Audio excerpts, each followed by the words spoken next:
בדוגמה לאתרי המקצועות, ניקח אתר אוריינות השפה שבניתי יחד עם מורת המקצוע שירז מראענה. בנינו כל מיני שיעורים ששייכנו לכיתות א', ב', ג', גם חלקם היה לכיתות ד', ה' וו'.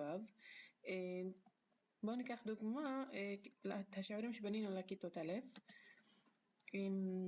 כאן בחרנו כל מיני סיפורים שונים שמתאימים לגיל הזה.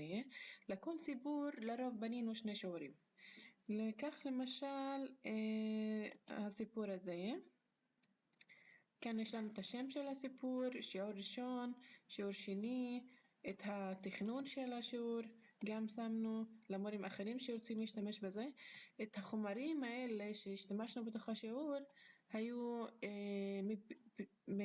בנינו אני ומורת המקצוע וידאו לסיפור בקול של המורה, שזה היה מעניין לתלמידים. לפעמים גם עשינו בקול של ثاني يعود إلى لونه. בנינו כל מיני שאלות בכל מיני תבניות. השתמשנו למשל בסטודיו של מטח, השתמשנו גם בפאורפוינט, השתמשנו בתבנית משחק סולמות ונחשים ומשחקים אחרים.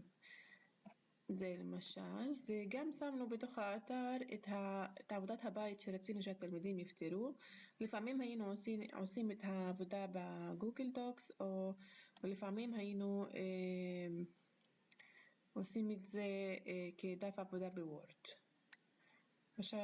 למשל כאן התלמידים מתבקשים לשמוע את הסיפור ולכתוב מילים שמתחילים באותיות מסוימות בתוך הסיפור.